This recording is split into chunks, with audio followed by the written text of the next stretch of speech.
अथ श्रीयोगवासिष्ठे निर्वाणप्रकरणस्य उत्तरार्धे षट्पञ्चाशदधिकशततमः सर्गः। व्याधौवाच अनन्तरं हे भगवन् वितताकाशवासिनः किं भविष्यति मे तत्र देहेधः पातिनिक्षितौ। मुनिरुवाच शृणुष्वावहितस्तस्मिन् देहे तव परीक्षते किं भविष्यति भव्यात्मंस्तस्मिन् परमकाम्बरे। देहे तस्मिन् परिभ्रष्टे जीवस्तु प्राणसंयुतः भविष्यत्यम्बरे वातलवो व्याततरूपिणी। तस्मिन् वातलवे चेतो दृश्यं हृत्स्थं स्थितं पुरः स्फारं द्रक्ष्यति भूपीठं भवान् स्वप्ने जगद्यथा। महत्वाच्चित्तवृत्तेस्तु जीवो द्रक्ष्यति ते ततः राजाहमस्मि भूपीठ इति संकल्पितार्थभाक्। तत्रास्य सहसैवाशु प्रतिबोधयिष्यति स्वयम् अहमस्मि नृपः श्रीमान् सिन्धुर्नाम्नातिमानितः।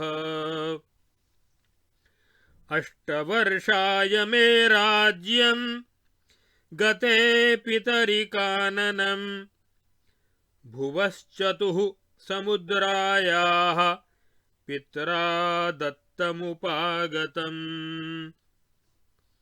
सीमान्ते भूपतिः शत्रुर्विदूरथ इति श्रुतः विद्यते यः प्रयत्नेन विना नाम न जीयते। इदं मे कुर्वतो राज्यं संवत्सरशतं गतम् अहो भृत्यकलत्रौघैः सह भुक्तं मया सुखम्। कष्टमेष प्रवृद्धो मे सीमान्तवसुधाधिपः अनेन सह संग्रामो दारुणः समुपस्थितः। इति चिन्तयतस्तत्र विदूरथ महीभुजा भविष्यति महद्युद्धं चतुरंगबलक्षये। महता तेन युद्धेन हनिष्यसि विदूरथं करवाललतालूनजङ्घं त्वं विरथोऽपि सन्। चतुस्सागरपर्यन्ते भूतले भूपतिस्ततः भविष्यसि भयाक्रान्तदिक्पालादृतशासनः। स त्वं सिन्धुर्भवन् प्राप्त सकलावनिमण्डलः पण्डितैर्मन्त्रिभिः सार्धं करिष्यसि कथा इमाः। मन्त्री वदिष्यति अत्याश्चर्यमिदं देव यदेवं स विदूरथः देवेन विजितो युद्धे नीतश्च यमसादनम्। त्वं वक्ष्यसि भोः साधो सधनस्यास्य कल्पान्तार्णवरंहसः वैरी विदूरथो राजा किमर्थं वद दुस्सहः मन्त्री वदिष्यति लीलानामास्य भार्यास्ति तयाति तपसार्जिता माता सरस्वती देवी जगद्धात्री निरञ्जना गृहीतायाः सुतात्वेन सास्या भुवनभाविनी संसाधयति कार्याणि मोक्षादीन्यपि हेलया वरेण शब्दमात्रेण जगदप्य जगत्क्षणात् करोति सा भवन्नाशे तस्याः कैव कदर्थना सिन्धुर्वदिष्यति त्वया वै युक्तं कथितं यद्येवं तद्विदुरथः अशक्यो जेतुमाश्चर्यम् एतस्य समरे वधः तदेवं सम्प्रसादेन भगवत्या समन्वितः किमित्यस्मिन् रणे तस्मिन् जयं राजा न लब्धवान् मन्त्री वदिष्यति तेन सम्प्रार्थिता देवी सर्वकालमखेदिना मोक्षोऽस्तु मम संसारादिति तामरसेक्षण तया तेन विभोतस्य स एवावन्ध्यसंविदा सम्पादितस्तेन तदाश्रित आजौ पराजयः सिन्धुर्वदिष्यति यद्येवं तन्मया देवी सदैवैषा प्रपूज्यते मोक्षं किमिति मे नैषा ददाति परमेश्वरी मन्त्री वदिष्यति एषा हि ज्ञप्तिरास्तेऽन्तः सर्वस्य हृदये सदा संविद्रूपा भगवती सैव प्रोक्ता सरस्वती येन येन यथात्मीया प्रार्थ्यते स्वयमेव सा प्रयच्छति तथैवाशु तस्माच्चिदनुभूयते न प्रार्थितैषा भवता मोक्षार्थमरिमर्दन प्रार्थितैव त्वया संविद आत्मीया शत्रुशान्तये सिन्धुर्वदिष्यति न प्रार्थिता मया कस्मादनेनैषा सरस्वती संविच्छुद्धा मया कस्मात् प्रार्थिता नेह मुक्तये मदाशयगताप्येषा ज्ञप्तिं दत्त्वा सरस्वती मन्मोक्षाय किमित्यंग सद्रूपापि न चेष्टते मन्त्री वदिष्यति अशुभः प्राक्तनोऽभ्यासस्तवास्ति रिपुघातिनः तेनैषा मुक्तये नत्वा त्वया न प्रार्थिता विभो यच्चित्तस्तन्मयो जन्तुर्भवतीत्या जगत्स्थिते आबालमेव संसिद्धं कर्तुं शक्नोति कोऽन्यथा यदेव येनामलयामलात्मा संवेद्यतेऽभ्यासमयं विदान्तः सर्वोपमर्देन तदेव सोऽङ्ग सदस्त्वसद्वास्तु भवत्यविघ्नम्।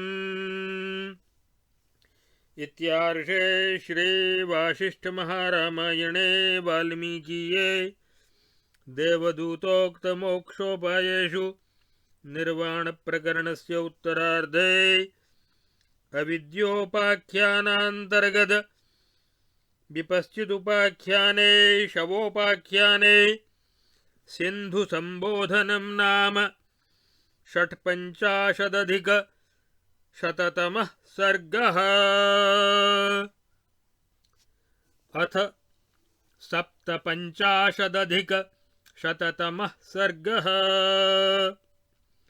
अथ सिन्धुर्वदिष्यते।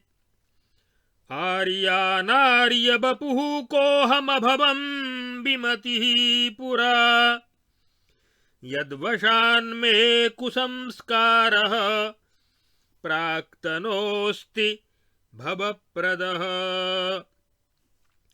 मन्त्री वदिष्यते। रहस्यं शृणु भो राजन् सावधानपरः क्षणम् चोदितः सन्दधासीद मद्यमान्द्य विनाशनम्। किमप्याद्यन्तरहितमस्तीह सदनामयम् स्थितं त्वमहमित्यादिरूपेण ब्रह्मशब्दितम्। तद्ब्रह्म स्वयमेवाहं चिच्चेतामीति संविदम्। जीवतामिव गत्वास्ते चित्ते भूयात्यजद्वपुः। चित्तं तु गगनाच्छात्म वपुर्विद्यातिवाहिकम् तदेव वास्ति नेहान्यदाधिभौतिकतादिकम्। चित्तमेतदनाकारमपि साकारवत् स्थितम् संकल्पैः परलोकाद्यैः स्वप्नाद्यैरेतदेव सत्। अनाकारमपि स्फारम् चित्तं जगदिदं विदुः। य एव पवनो नाम स एव स्पन्दनं यथा।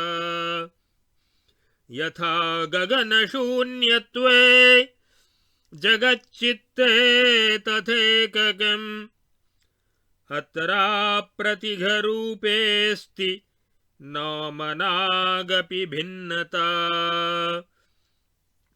हृदयस्थं जगज्जालं न किञ्चित् किञ्चिदास्थितं जगद्विद्धि निराकारं चित्तमेव न वास्तवम्।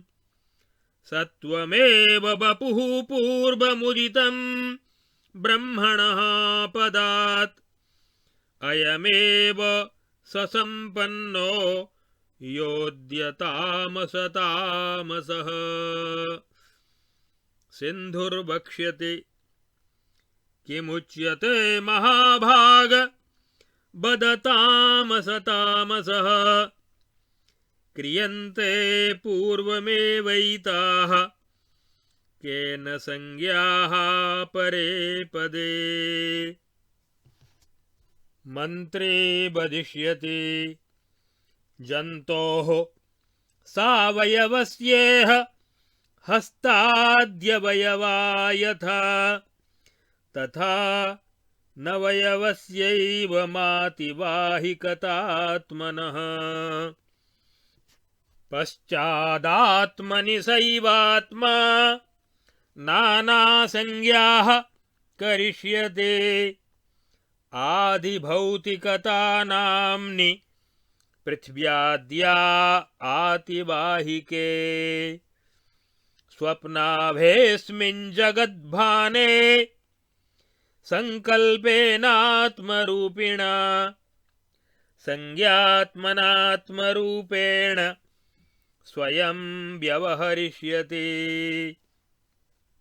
त्वामातिबाहिकाकारा यत्तत्स्फुरितवान्नभम् जातिर्महातमस्कोय मिति तत्राभिधाकृता। ब्रह्मणो निर्विकारस्य विकारिण इव प्रभो जातयो जीवतापत्तौ कलिता विविधाभिधाः।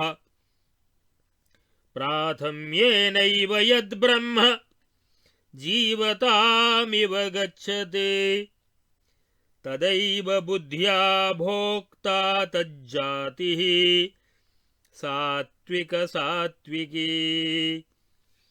वर्तमाने भवे भव्य गुणैर्युक्ता तु मानद केवला सात्विकी प्रोक्ता जातिर्जातिविदाम्बरैः।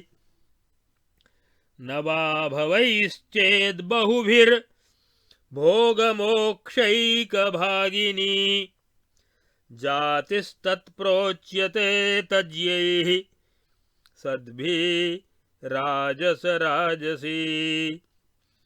वर्तमाने भवे भव्यगुणैर्मुक्ता तु मानद केवला राजसी प्रोक्ता जातिः स्वल्प भवेत्।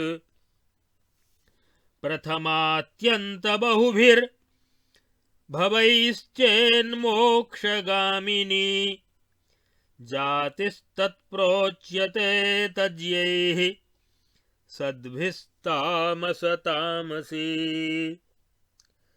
सामान्येनैव बहुभिर्जन्मभिर्मोक्षभागिनी केवला तामसी प्रोक्ता जातिर्जातिविशारदैः। क्रमेणानेन जातीनां विविधा भेदकल्पना तासां तामसतामस्यां जातौ जातोऽसि मानद। बहूनि तव जन्मानि समतीतानि तान्यहं विविधानि विचित्राणि वीरजानामि नो भवान्। विशेषेण त्वनेनैव व्यर्थं कालोऽतिबाहितः महाशव शरीरेण त्वयानन्तखगामिना। एवं तामसतामस्या जात्यासि जनितो यदा तदा दुर्लभमोक्षस्त्वं संसारकुहरादिति सिन्धुर्वदिष्यति। आर्योदाहरकेनैषा प्राग्जातिर्जीयते धमा यावत् तथैव तिष्ठामि स्याच्चेत्तद्वद पावनम्। मन्त्री वदिष्यति न किञ्चन महाबुद्धे तदस्तीह जगत्त्रये यदनुद्वेगिना नाम पौरुषेण न लभ्यते। ह्यस्तनी दुष्क्रियाभ्येति शोभां सत्क्रियया यथा अद्यैव प्राक्तनीं तस्माद् यत्नात् सत्कार्यवान् भव। योऽयमर्थं प्रार्थयते तदर्थं यतते तथा सोऽवश्यं तदवाप्नोति न चेच्छ्रान्तो निवर्तते। नायथा यतते नित्यं यद्भावयति यन्मयः यादृगिच्छेच्च भवितुं तादृग् भवति नान्यथा। मुनिरुवाच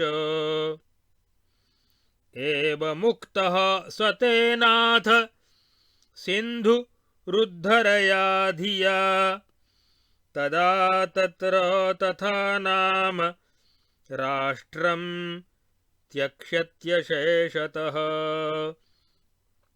गमिष्यति वनं दूरं प्रार्थितोऽपि हि मन्त्रिभिः नाश्रयिष्यति तद्भूयो राज्यमुच्छिन्नशात्रवम्। तिष्ठतः साधुमध्येस्य तद्विवेककथावशात् पुष्पासङ्गादिवामोदो विवेकः समुदेष्यति। ततः कथमिदं जन्म कुतः संसार आगतः इत्थं विचार सान्तत्यात् स यास्यति विमुक्तताम्। नित्यं विचारणपरोऽथ भवन् स सिन्धुः सत्सङ्गमेन पदमाप्स्यति पावनं सः। तद्यत्र पत्रमिव वातविधूयमानं नो वस्तुतां व्रजति काचन नाम लक्ष्मीः। इत्यार्षे श्री वासिष्ठमहारामायणे वाल्मीकीये देवदूतोक्तमोक्षोपायेषु निर्वाणप्रकरणस्य उत्तरार्धे अविद्योपाख्यानान्तर्गत विपश्चिदुपाख्याने शवोपाख्याने सिन्धुनिर्वाणं नाम 57+100तमः सर्गः। अथ 58+100तमः सर्गः।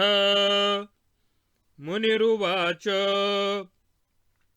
एतत्ते कथितं सर्वं भविष्यद्भूतवत्तव यथेच्छसि तथेदानीं व्याधसाधु विधीयताम्। अग्निरुवाच इति तस्य वचः श्रुत्वा विस्मयाकुलचेतनः क्षीणं स्थित्वा जगामाशु स्नातुं व्याधस्तथा मुनिः। इति तौ चेरतुस्तत्र तपः शास्त्रविचारणैः अकारण सुहृद्भूता बुभौ व्याधमहामुनि। अथाल्पेनैव कालेन मुनिर्निर्वाणमाययौ देहं त्यक्त्वा पदेशान्ते परे परिणतिं गतः। कालेन बहुनान्येन ततो युगशतात्मना व्याधस्य कामनां दातुं पद्मजन्मा समाययौ। व्याधः स्ववासनावेशं निवारयितुमक्षमः जानन्नपि वरं पूर्वं वर्णितं समयाचत। ब्रह्मैवमस्त्विति प्रोच्य ययावभिमतां दिशम् व्याधस्तपः फलं भोक्तुं खगवद्व्योम पुप्लुवे। वर्धमानेन देहेन जगत्पारे महानभः वेगादगणितं कालं पूरयामास शैलवत्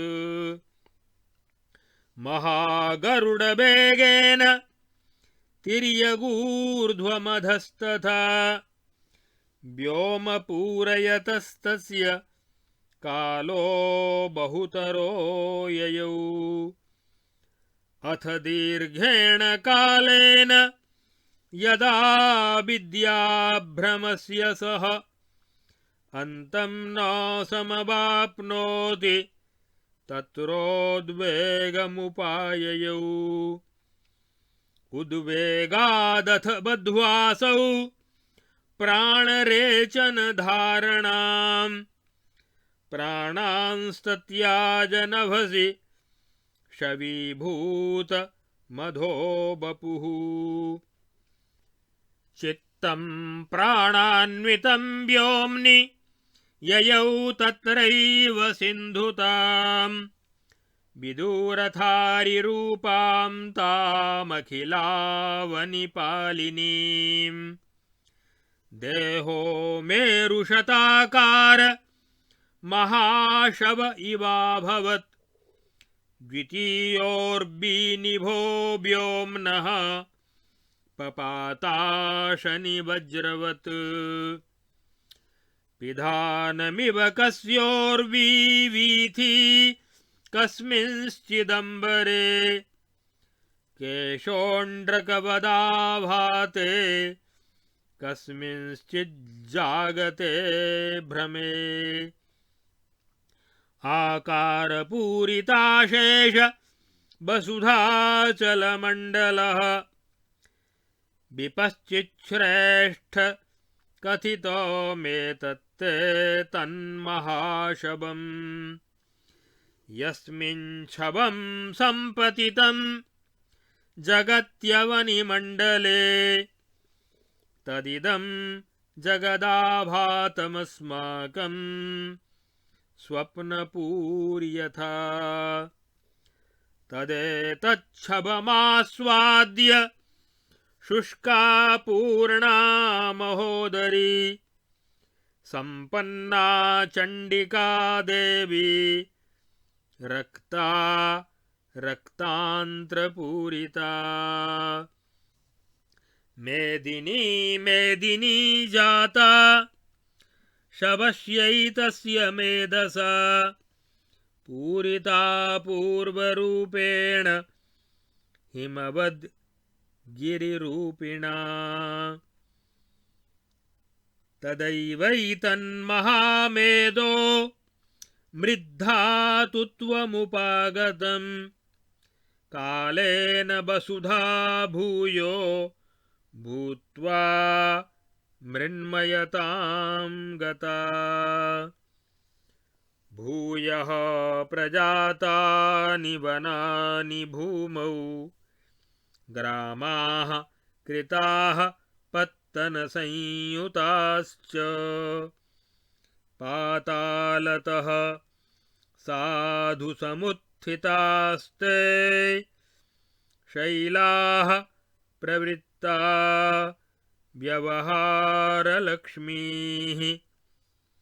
इत्यार्षे श्री वासिष्ठमहारामायणे वाल्मीकीये देवदूतोक्तमोक्षोपायेषु निर्वाणप्रकरणस्य उत्तरार्धे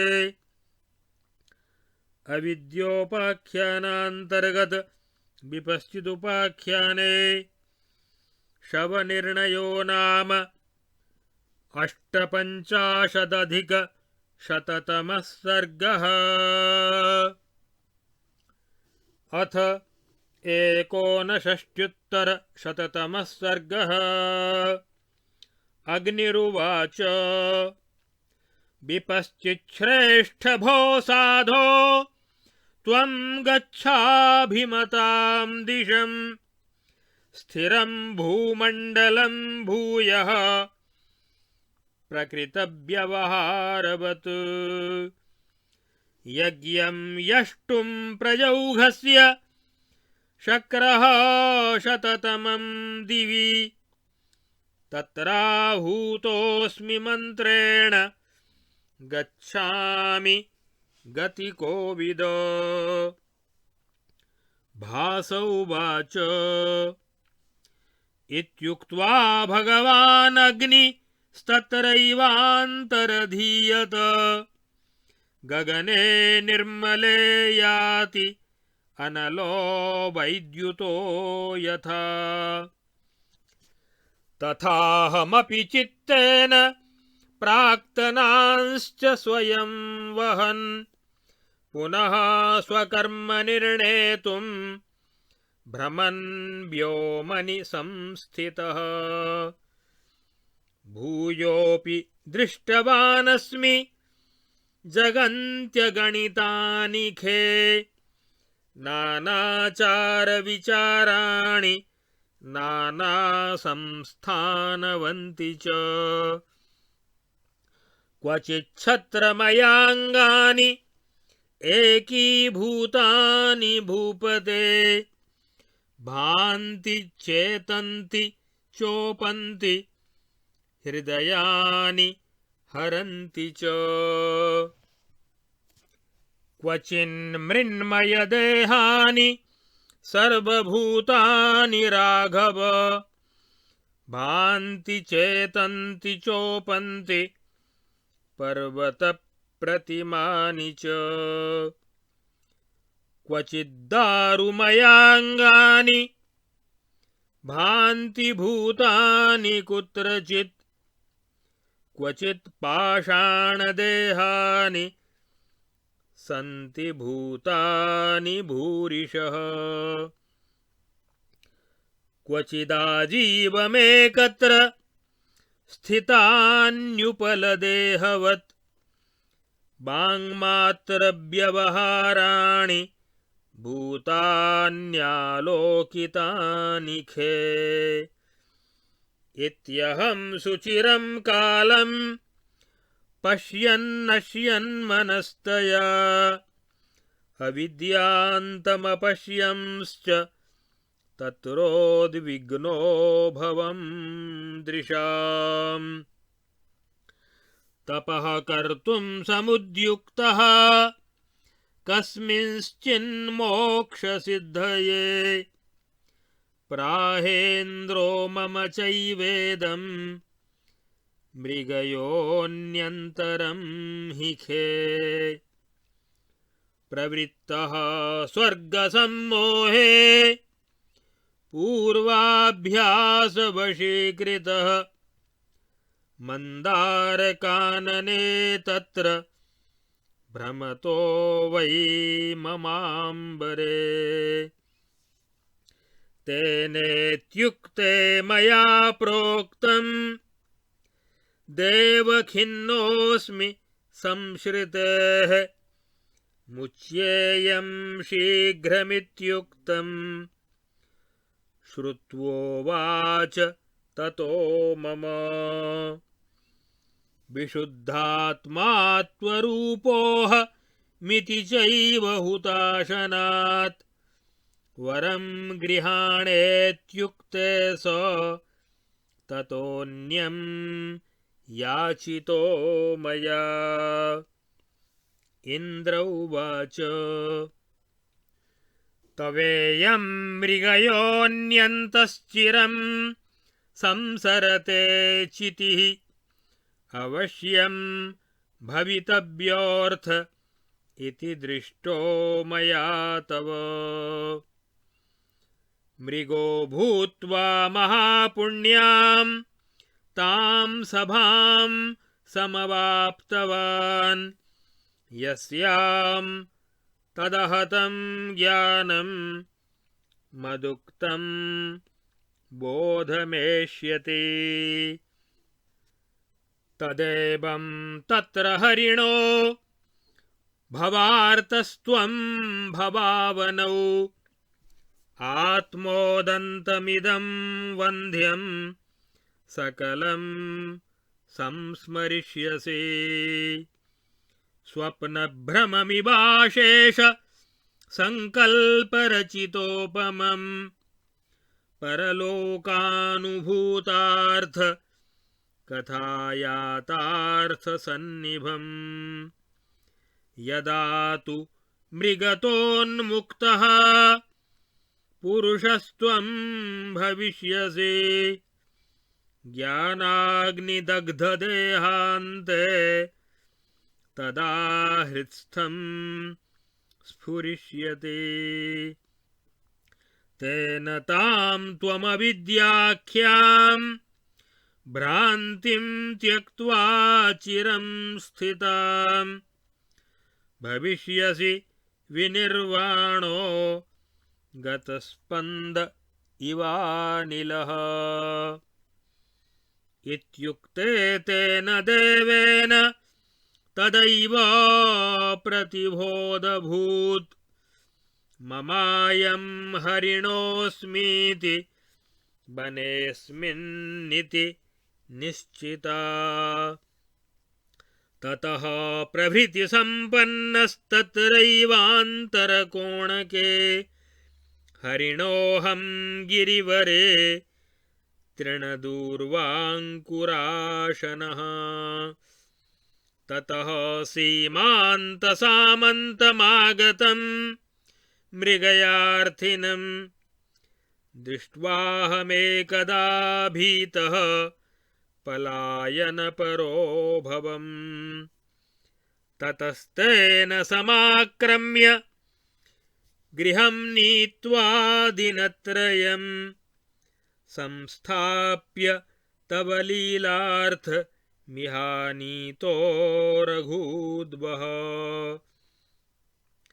एष ते कथितः सर्वम् आत्मोदन्तो मया नघ संसारमाया प्रतिमो नानाश्चर्य रसान्वितः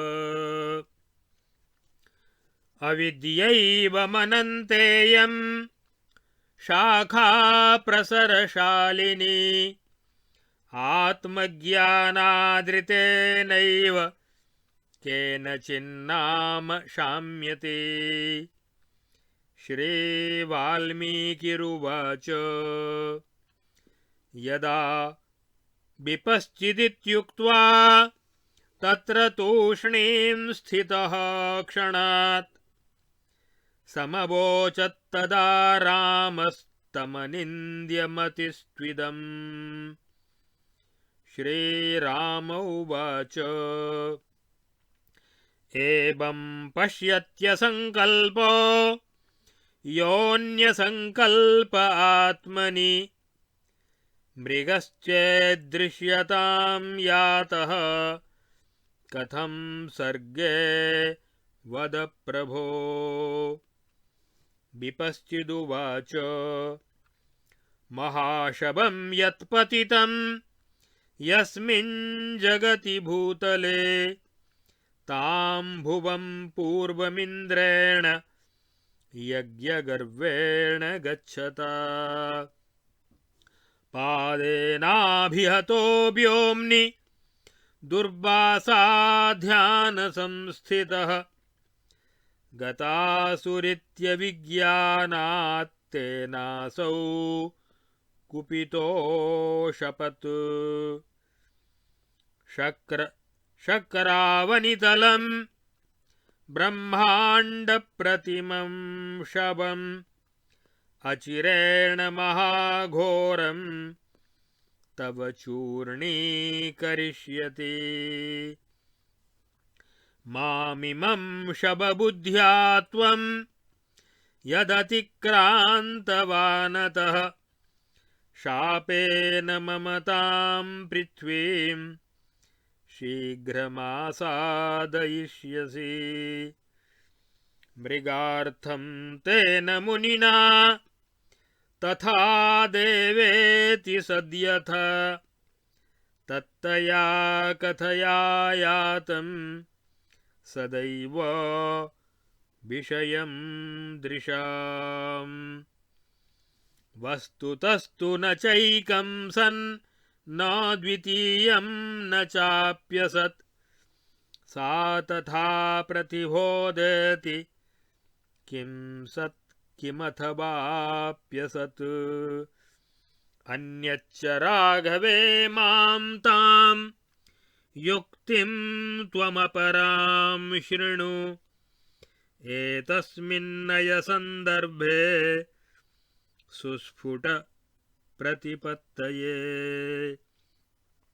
यस्मिन् सर्वं यतः सर्वं यत्सर्वं सर्वतश्च यत् ब्रह्म तस्मिन् महाभाग किं न संभवतीह हि संकल्पजातं नान्योन्यं मिलतीत्युपपद्यते संकल्पजातमन्योन्यं मिलतीत्युपपद्यते संकल्पजातमन्योन्यं मिलतीत्यवगम्यते सर्वात्मनि यत्रैव छाया तत्रैव चातपः न संभवति चेत् तत्तत् कथं सर्वात्मतामियात्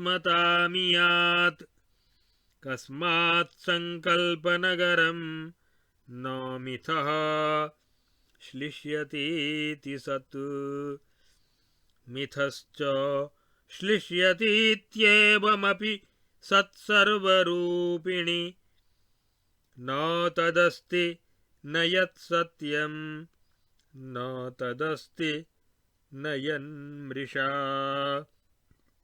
सर्वत्र सर्वथा सर्वं सर्वदा सर्वरूपिणि अहोऽनुविषमा माया मनोमोह विधायिनी विधयः प्रतिषेधाश्च यदेकत्र स्थितिं गताः ईदृशी ब्रह्मसत्तैषा यदेवात्मानमात्मना तया अनादिः सादिश्चेत्यविद्येत्यनुभूयते न ज्ञप्तिमात्रकचनं यदि स्याद्भुवनत्रयम्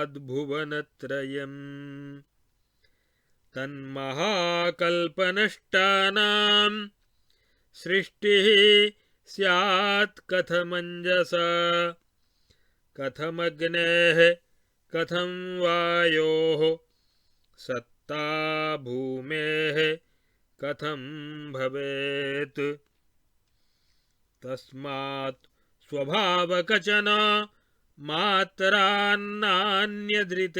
जगत् शास्त्राण्यनुभवो लोका आमहाकल्पवादिनाम् येषां प्रमाणं नो सर्वं प्रशस्तैस्तैरलं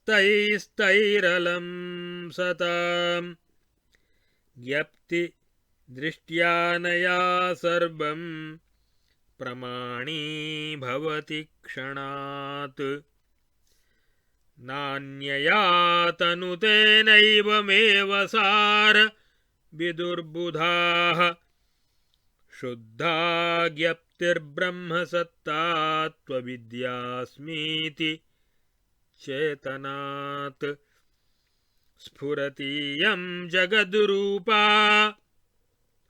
वातश्रीः स्पन्दनादिव न कश्चनेह म्रियते जायते न च कश्चन मृतोऽहमिदमस्तीति प्रतिभैव चिदात्मिका मृतिरत्यन्तनाशश्चेत्तत्सा निद्रा सुखोपमा पुनर्दृश्योपलम्भश्चेन्ननु जीवितमेव तत् तस्मान्नेहास्ति मरणं तन्नैवेहास्ति जीवितम् कस्मिंश्चिन्मात्रकचने द्वयं वाप्यस्ति नैव वा चेतितं द्वयमप्यस्ति नास्ति द्वयमचेतितं चेतितं चैकमेवास्ति स्वस्त्यनन्तमतश्चितः चिन्मात्रव्यतिरेकेण किं नाम वद जीवनम्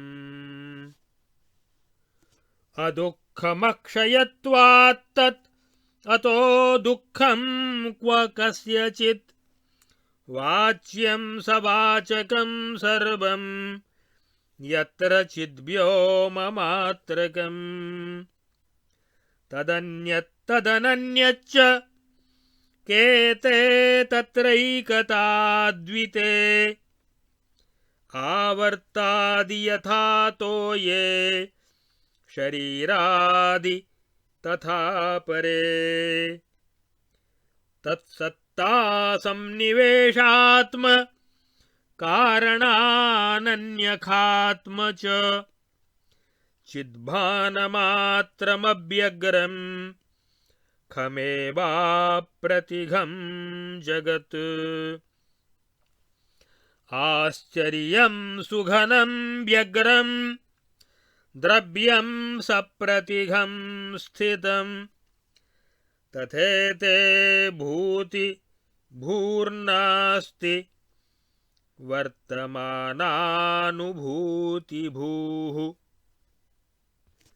तत्र भ्रान्त्या पिशाचोऽयं भाति खात्मेति बुध्यताम् यथैतत्खं तथैतत्खमेतत्खमिति खं स्थितम् तथेतो भूरितो भूतमितोऽन्यदिति खं परम् यैव चिद्भाजगत्सैव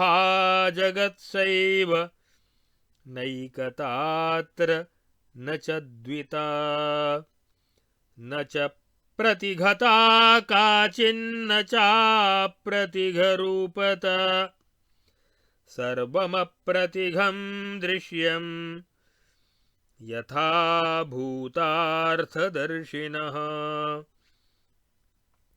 तज्यता तज्यते चेह न सती नाप्यसत्स्थिते सत्ये सदसति चैकं काष्ठमौनमतोऽखिलम् यदृश्यं ब्रह्मतानन्तं तदेव परमं पदम् इदं सर्वं परं ब्रह्ममात्रमित्येव संस्थितम् एवं नामैष चिद्धातुः कचत्येवं यदात्मनि यस्येदं कचनं व्योम्नो रूपमप्रतिघं जगत् सर्गाद्यामृतजीवानां सर्वत्रैवाङ्गुले गुले असंख्याः सन्त्यसंख्यानामदृश्या प्रतिघामिथः अन्योन्यं सिद्धलोकास्ते स्वं यत्र प्राप्य संगताः परस्परं न पश्यन्ति मिथः प्रोता अपि स्थिताः भवत्याकाश एवैषा दृश्यश्रीर्गगनात्मिका अनन्यदृष्टा चिद्रूपा स्वप्नवत् स्वात्मद्रष्टृका एषा हि सम्परिज्ञाता तिष्ठत्यपि यथा स्थितं भामात्ररूपनिर्वाणा निशान्ता प्रतिभाकृतिः शान्ताशेषविशेषात्म यथा स्थितमवस्थितम् सदसद्वा जगज्जालम् परिज्ञानेन शाम्यते। यथाब्धिजलबिन्दूनां क्षणविश्लेष संगमम् चिदणूनां तथा ब्रह्म वारिधौ स्फुरतां मिथः। स्वप्नवद्भाति सर्गश्रेः सर्गादौ चेन्नभो मयि अतः सर्वमिदं ब्रह्म शान्तमित्युपपद्यते। दृष्टान्यनन्तविभवानि मया जगन्ति भुक्तानि कार्यपरिणाम विजृम्भितानि भ्रान्तादिशो दश बहूनि युगानि यावज्जानादृते क्षयमुपैति न दृश्यदोषः।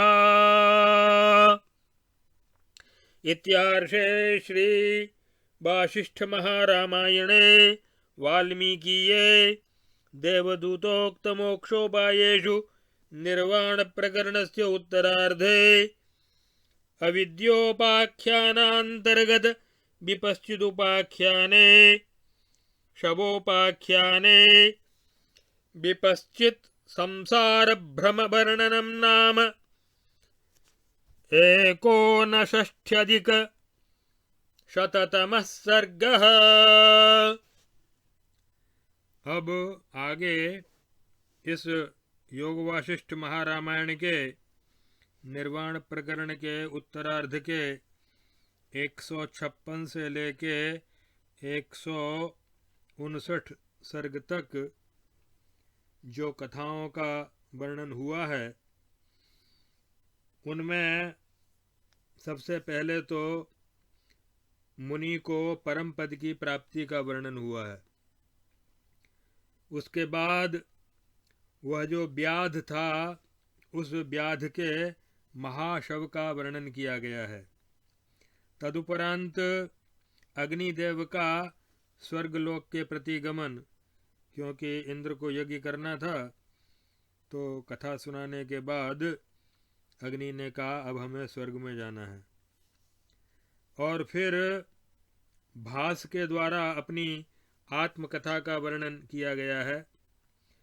इसके उपरांत बहुत से आश्चर्यों का वर्णन करके अंत में आत्म तत्व का निरूपण किया गया है।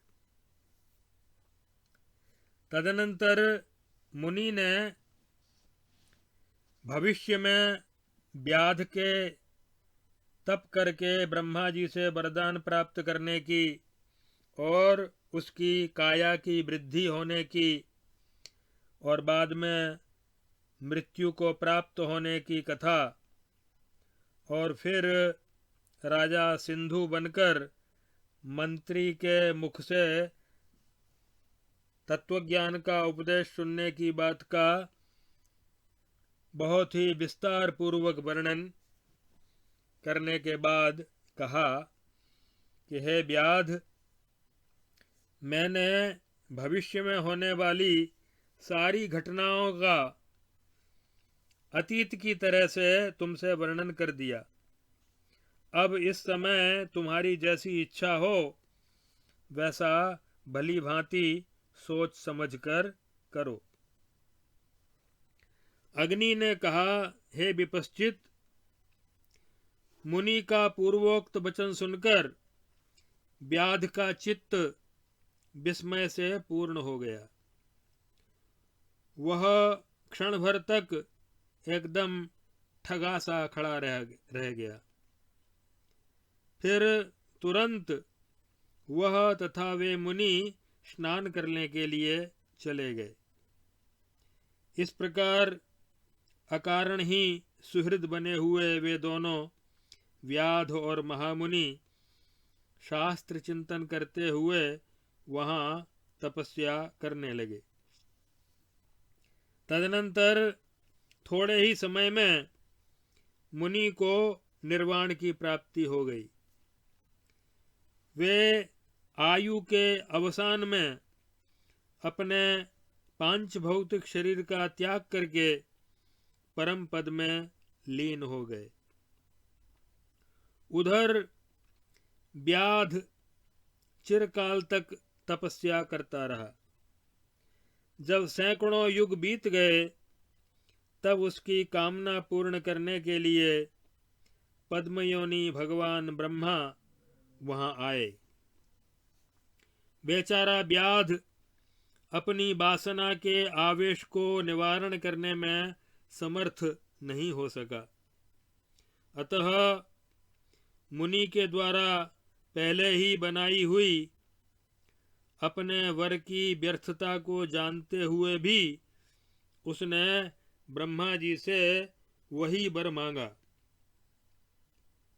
तब फिर ब्रह्मा जी ने कहा एवमस्तु, अर्थात ऐसा ही हो। इस प्रकार तथास्तु कहकर अपनी अभीष्ट दिशा की ओर ब्रह्मा जी चले गए और वह व्याध अपनी तपस्या का फल भोगने के लिए पक्षी की तरह आकाश की ओर उड़ चला। वहां वह गरुड़ के सदृश महान वेग से ऊपर नीचे टेढ़ी मेढ़ी अनेक उड़ानें भरता हुआ आकाश को पूर्ण सा करने लगा। इस प्रकार करते करते उसका बहुत सा समय बीत गया। इतने लंबे समय के बीतने के पश्चात भी जब उसके अविद्या भ्रम का अंत नहीं आया तब उस विषय से उसे वैराग्य हो गया। तदनंतर वैराग्य हो जाने के कारण उसने आकाश में ही प्राणों का विरेचन करने वाली योग धारणा को बांधकर अपने प्राणों का परित्याग कर दिया और उसका शरीर मुर्दा के जैसा होकर नीचे की ओर लटक गया। उसका प्राणवायु समन्वित चित्त तो उस अव्यक्ताकाश में ही राजा विदुरथ की शत्रु रूपा पूर्वोक्त सिंधुता को प्राप्त हो गया। अर्थात पूर्वोक्त राजा विदुरथ के शत्रु राजा सिंधु का रूप उसने धारण कर लिया, जो सारे भूमंडल का पालन करने वाली थी, तथा वह शरीर सैकड़ों सुमेरु पर्वत के जैसे विशालकाय होकर महाशव के रूप में परिणत हो गया। फिर तो दूसरी पृथ्वी के सदृश वह विशाल शव अशनी एवं वज्र के गिरने के जैसा शब्द करता हुआ आकाश से भूतल पर गिर पड़ा। हे विपश्चितों में श्रेष्ठ पुरुष, इस प्रकार मैंने तुमसे उस महाशव का वर्णन कर दिया। जिस भूमंडल रूप जगत में वह शव गिरा था वही यह जगत है जो हम लोगों के स्वप्न नगर के सदृश स्फुरित हुआ है। हे श्रेष्ठ विपश्चित, हे साधु शिरोमणे, तुम पुनः प्रकृति व्यवहार के समान स्थिर भूमंडल में अपनी अभीष्ट दिशा को चले जाओ। हे गति कोविद, प्रजावर्ग के स्वामी इंद्र स्वर्गलोक में अपने 100वें यज्ञ का अनुष्ठान करना चाहते हैं और उन्होंने मंत्र द्वारा मुझे आमंत्रित किया है, अतः अब मैं तो वहां जाता हूं। भास बोले, हे राजन, यह कहकर भगवान अग्नि अपने स्वरूप से तो वहीं अंतर्ध्यान हो गए, परंतु अग्नि रूप से वे निर्मल आकाश में बिजली की अग्नि की तरह जाते हुए दिखाई पड़े, तथा मैं भी चित्त द्वारा अपनी प्राक्तन अर्थात पुरानी अविद्या के संस्कारों को वहन करता हुआ पुनः स्वयं अपने दिगंत गमन रूप कर्म का निर्णय करने के लिए आकाश में भ्रमण करता हुआ स्थित रहा। उस समय आकाश में मुझे फिर अगणित जगत दृष्टिगोचर हुए। उनकी रूपरेखाएं भिन्न भिन्न थीं तथा उनके आचार विचार भी अनेक तरह के थे, अनेक संस्कृतियां थीं। हे भूपाल, उन लोकों में, भूपाल यहाँ श्री दशरथ जी के लिए संबोधन है। भास ने कहा, हे भूपाल, उन लोकों में कहीं बहुत से प्राणी एकीभूत हो गए थे, जिससे उनके अंग छत्ते सरी के भासित होते थे। उनमें चेतना थी और वे मंद गति से चलते थे और दर्शकों के हृदय को हर लेते थे।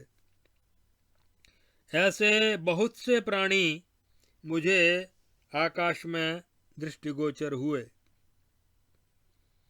इस प्रकार मैं चिरकाल तक देखता रहा, किंतु स्वप्नकालिक मनोमात्र देह होने के कारण उनका विनाश होते हुए तो देखा, परंतु मुझे अविद्या का अंत कहीं भी दिखाई नहीं पड़ा।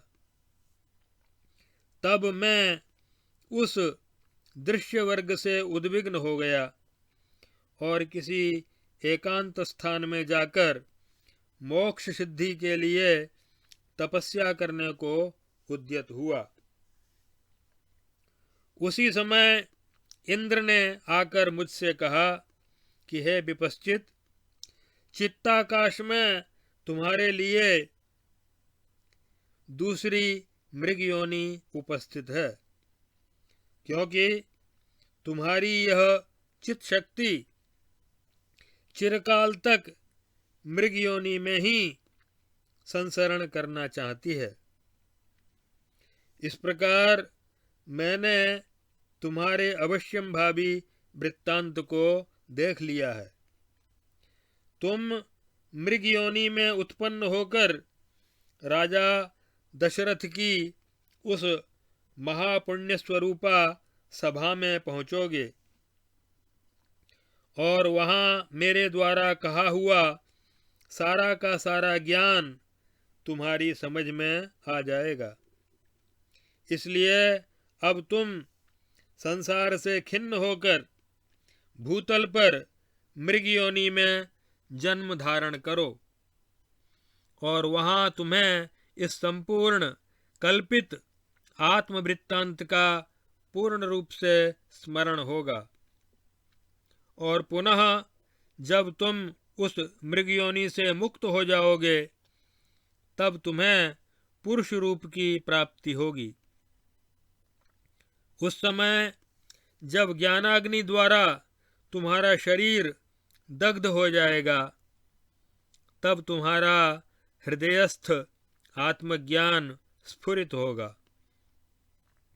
उस आत्मज्ञान के स्फुरण से तुम उस अविद्या नामक भ्रांति को, जो चिरकाल से तुम्हारे हृदय में स्थित है, उस अविद्या को त्याग कर स्पंद रहित वायु के समान उत्तम निर्वाण को प्राप्त हो जाओगे। देवराज इंद्र के इस प्रकार कहने पर उसी समय इस वन में मैं यह मृग हूँ, ऐसी मेरी निश्चित प्रतिभा उद्भूत हुई। मुझे ऐसा लगा कि मैं मृग बन गया। तभी से मैं उसी श्रेष्ठ पर्वत पर मंदार वन के भीतरी कोने में तृण और दूर्वांकुरों का आहार करने वाला मृग हो गया। हे रघुद्वह, हे राघव अर्थात दशरथ, तदनंतर एक समय सीमावर्ती एक सामंत शिकार खेलने के लिए वहां आया। उसे देखकर मैं भयभीत हो गया और छलांग मारकर भागने लगा, परंतु उसने आक्रमण करके मुझे पकड़ लिया और घर ले जाकर 3 दिन तक उसने अपने घर में रखा। तत्पश्चात वह तुम्हारे मनोविनोद के लिए मुझे यहाँ आपकी सभा में ले आया। हे निष्पाप राम, यों मैंने अपनी सारी आत्मकथा का, जो संसार की माया के समान तथा नाना प्रकार के आश्चर्य रूपी रस से पगी है, उस कथा का मैंने तुमसे वर्णन कर दिया। इस प्रकार नाना प्रकार की शाखा प्रशाखाओं के विस्तार से युक्त यह अविद्या अनंत है। यह आत्मज्ञान के अतिरिक्त और किसी भी उपाय से शांत नहीं हो सकती। ऋते ज्ञानान न मुक्ति, ज्ञानादेव ही कैवल्यम। श्री वाल्मीकि जी कहते हैं, हे भरद्वाज, जब वह विपश्चित इतना कहकर चुप हो गया, तब उसी क्षण प्रशंसनीय बुद्धि वाले श्री राम उस विपश्चित से इस प्रकार बोले।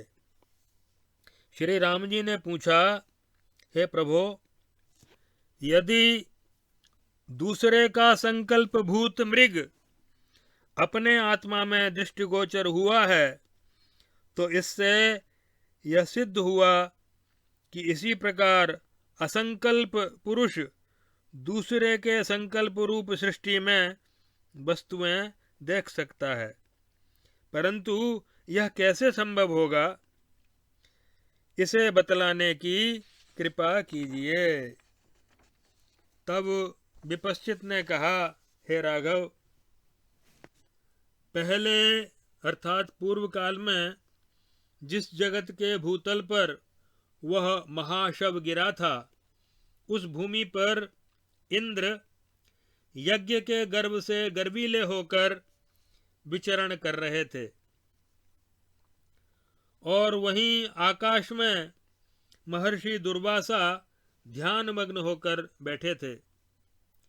इंद्र को यह पता नहीं था कि ये महामुनि दुर्वासा हैं।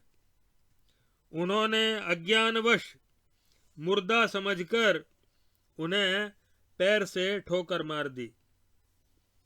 इससे महर्षि दुर्वासा कुपित हो गए और इंद्र को शाप देते हुए बोले, देवराज, तुम जिस भूतल पर जाना चाहते हो, तुम्हारे उस अवनीतल को ब्रह्मांड के समान विशाल एवं महाभयंकर शव शीघ्र ही चूर चूर कर देगा।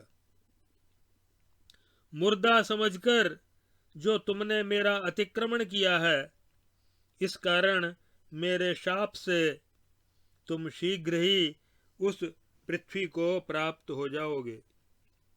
वस्तुतः तो एक व्यावहारिक जगत न सत है और न दूसरा कल्पित जो जगत है वह जगत असत ही है, क्योंकि ये दोनों जैसी प्रतिभा उदित होती है, जब जैसी बुद्धि होती है तदनुकूल प्रतीत होते हैं। जैसे स्वप्न सच्चा दिखता है स्वप्न काल में। इसलिए इनमें किसे सत कहा जाए अथवा किसे असत कहा जाए, अथवा हे राघव, इस प्रसंग में मैं तुम्हें एक दूसरी युक्ति बताता हूं, जिससे यह बात स्पष्ट रूप से समझ में आ जाएगी।